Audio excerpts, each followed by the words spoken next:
Yaa Rabbii baga hidhaa qilintoo jilaatii na baastee barreeffama jedhu maxxanfatte.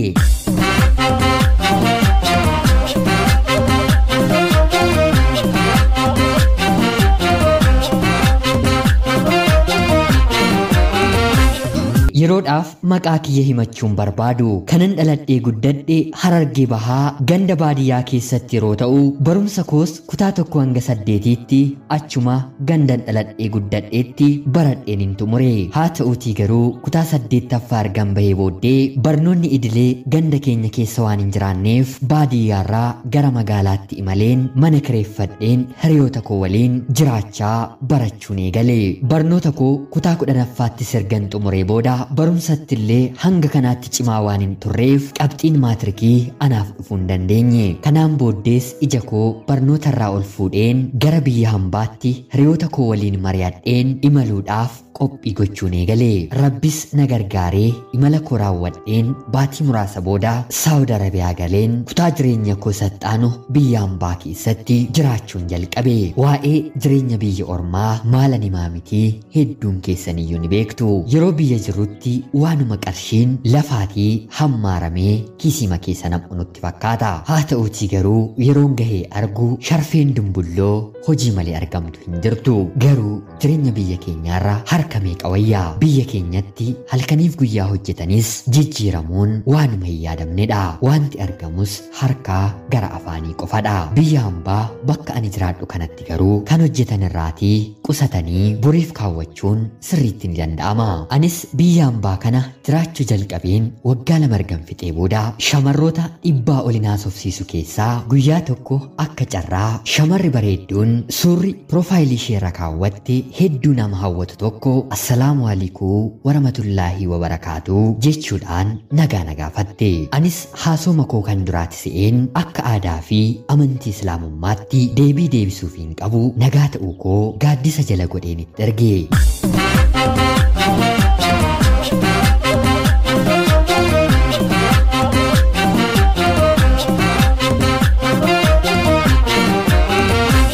Guyyaa sanas haasofnee bakka jirruu fi eenyummaa keenya wal barre. Kanumaanis haasoon keenya erga dhaabbatee booda baatii tokko booddee ammas mucayyoon kun deebitee na haasofsiisuu eegalte. Anis taphni isheellee waan natti toleef bareedinni suura isheellee yeroo sanatti kan ishee ta'uusaa kan hin shakku onnee koo butee waan jiruuf bilbila keellee naaf ergi jedheen naaf ergitee haasoo qoosaa walitti haasofne. Mucayyoon kun abbaa manaa kan qabduu fi haa ta'uutii garuu waan waliin galleef baay'ee rakkachaa akka jirtu natti himte. Anis ergan ishee jajjabeessee booda rabbi nagaadhaan fooyyee siniif haa kennu jechuudhaan yaada koon hireefi. Haasoon keenyis kanuma irratti erga dhaabbatee booda baatii 2 booddee otuu waan tokkoyyuu guyyaa tokkollee nagaa waliin gaafatiin mucayyoon kun toora feesbuukii ishee irratti yaa rabbii baga hidhaa qilintoo jalaa na baastee barreeffama jedhu maxxanfatte. Anis baay'ee na ajaa'ibee karaa keessaa yeroo jalqabaatiif Saawud Arabiyaa keessa jirta miti moo qilintoo keessattuu goota Oromooti hidhamaa maaliif akkana jettee maxxansitee jedheen ishee gaafadhe. Mucaan kunis jiruuf jireenya isheen jiraachaa turte hidhaa qilintootii gadi akka hin taane 1-2 icciitii rakkisaa maatii ishee keessa jiru gadi fageenyaan natti himte. Anaanis baay'ee na gaddisiiste. Karaa seera qabeessaan abbaa manaa ishee waliin gargar ba'uu isheeti. Haasoon keenyi kan duraanii nagaa wal gaafannee ji'a 1 ji'a 2 booddee deebisnee wal yaadachiisnus ta'uu dide. Guyyaadhaa gara guyyaatti yaada wal jijjiiruu dhiphina wal dagachiisuu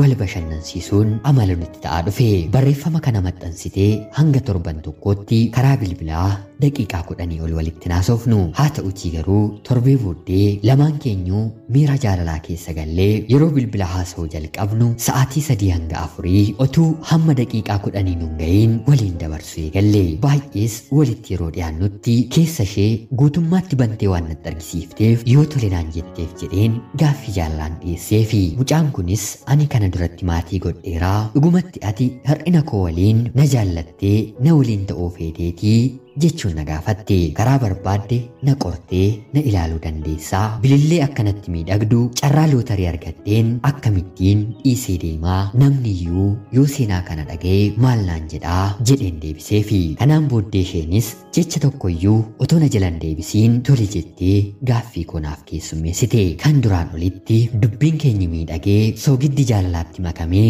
dammaan ol nutti mi'aawu jalqabe. Yeroo yerootti obsa waliif hin qabnu. Yeroon baay'ee ariifadhu suuta jedhii jettee na gorfatti. Yeroo tokko tokkos daftee waan aartuuf hanga aariin ishee qabbanaa'utti obseen ishee eega. Wal dandeenyee yeroo waliif laanna. Baatii lamas jaalalaan erga waliin turree booda gaa'ela keenya waliin dhaabbannaa jedheen ishee gaafadhe.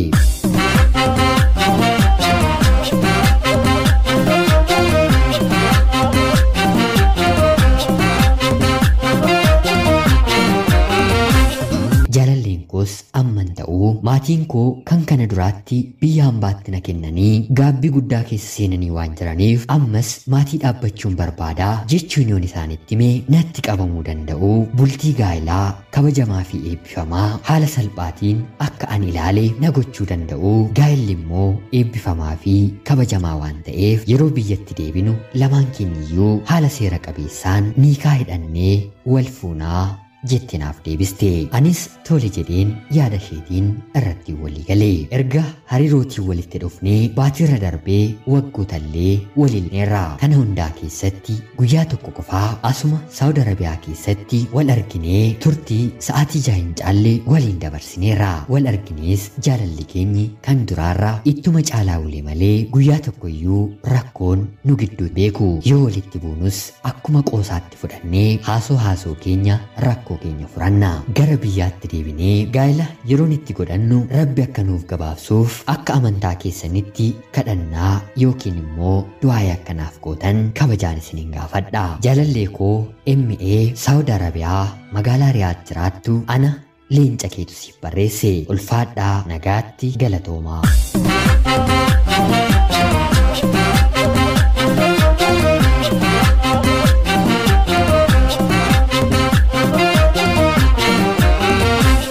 Yooyyaa shamaa akkam jirtu kabajamtootaaf hordoftoota qophii Oromiyaa 24. Nagayaaf jaalalli tokkummaan bakka jirtan hundaatti hunda keessaniif yaa to'ichaa.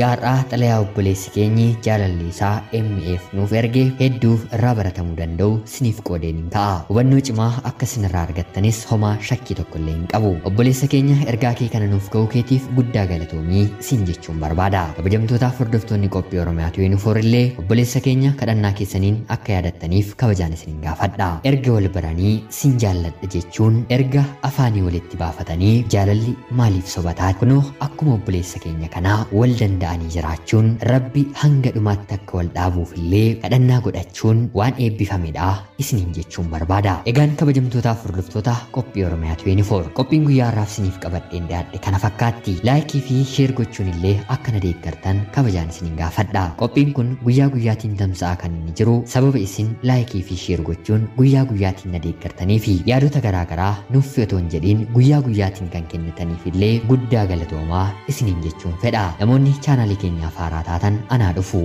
kun Oromiyaa 24 guyyaa guyyaatiin xalayaa jaalalaa seenaa jireenyaa nama barsiisuuf bashannansiisuu danda'u isiniif qabattee dhiyaatti. Isin illee sabskiraayib gochuun maatii keenya erga taatanii booda xalayaa jaalalaa yookiin seenaa jireenyaa nama barsiisuuf bashannansiisuu danda'u qabaattan karaa teelegiraamii karaa lakkoofsa bilbilaa kiyyaa duwwaa 937 38 65 64 naaf erguun irratti hirmaachuu ni dandeessu. Qopheessuuf qindeessuun isin waliin kanan ture ani Gammachiista Shoomeeti. Qophii gara biraatiin guyyaa boree hanga walitti deebinutti bakka jirtan maraan turtii gaarii.